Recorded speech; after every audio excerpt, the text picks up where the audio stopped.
So for those of you that struggle with finding the VMO with my hip side shift position, this is another variation. The movement's more complicated, but it's actually quite a bit more effective.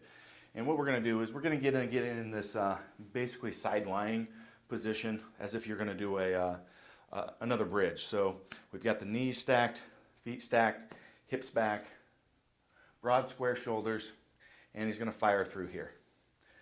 So boom. So he's on the knee and on the elbow doing a hip extension. So from here, so we've got glute activity there. We're going to draw one leg back and set it behind the other one. So essentially in the very similar position here. And his pelvis is rolled back here. I'm going to facilitate some pelvis movement first. So I'm going to grab his hips and just kind of teach him to roll on top of it. So you'll have to practice this yourself till we get some good movement right there. So not up here, we want it right there on the hip, so we're going to roll in. And then you're going to drive this knee. So go ahead and roll back into that position. So we'll roll the hip up. Boom. Just stay in that position right now. So just focus on the hip roll.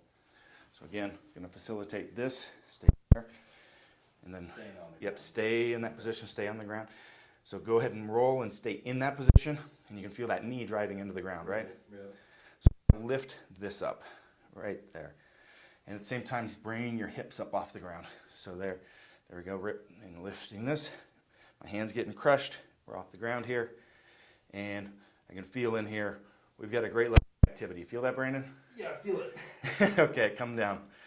So this really gets in there and targets that area immediately. It's very, very powerful. But it's a little bit more of a complicated movement. So again, we want to in that side lying position, shoulders stacked, tall with the head. Get a few rolls to open up that hips. Even a hip airplane first may be a good movement so we can get boom on it. So now, boom, we're in it. Press, lift, get those hips up, boom, and firing.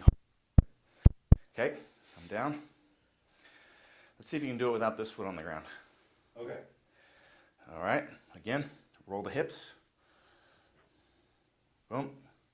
So roll on. Okay, press, lift. Boom. How's that? Okay, come down. All right, now we're going to torture Brandon.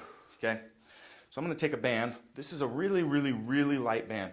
You can tell that because it's been broken many times because it's so light. And I'm going to loop this around his shoulder. So this is going to be the top shoulder. And I'm going to go around the back on that side. And around the waist, coming off right here on the hip. So I'm right across this hip here. And here, now I'm pulling against that hip that he needs to close. So let's close the hip. Boom. More in the hip, less in the upper body. So get a few first. Good. Roll onto it. Okay, hold. And go ahead and move into position. So what we've done here is just add some torsional resistance to this. You feel that? Yep. Okay, come down. So another play on that may take a partner or a light band mounted to a wall. So again, on the shoulder, across the back, looping around the stomach, and pulling on this hip that you want to close against that VMO. So that's what's pulling that in together. Okay? So we did 3 different variations there. We did just the side lying with raising the leg. Still had the opposite leg planted on the ground, assisting. Then we moved that leg off the ground to make it more challenging. And then in the final progression, added band resistance against the hip.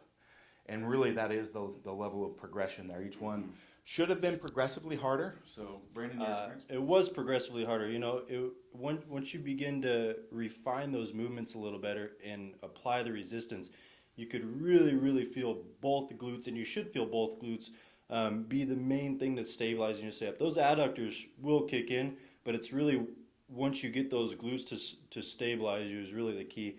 And you probably won't feel it unless I think the one thing that's critical with this is that hip roll. You know, and even corrected me, I was really in the shoulders. I'm like, okay, I'm rolling. but it's really, you have to roll that hip in order to get those glutes set, and that's really, really the critical. Yes, it is. That's why I always made sure I facilitated that and was coaching that point first. We really want to be able to close that hip. And if you've got some issues there, that's why I suggested, you know, a good primer movie before moving into this may be the hip airplane, where you're basically doing that same movement but just focused on mobilizing the hip. Well, and something that's very common among lifters, I think, and something that I myself have, is I'm really stuck into this extended pattern here. So closing that off was something that was very difficult to learn, and you might need to regress it a little bit toward there, or even do a set of 10 to 15 of those just hip rotations in that lying position to get it before you apply any kind of resistance or go through it. Absolutely, and I had him do multiple of those before we went in, just so you can try to groove that and try to get it closer, and that's exactly what you want to do. You want to hit multiple of those hip rolls before you actually try to progress into that movement. For filming purposes, I think we probably only did 5, but if you're doing it on your own, there's probably no reason you can't do 15 plus of those before you actually get into it. All right, thanks, Brandon.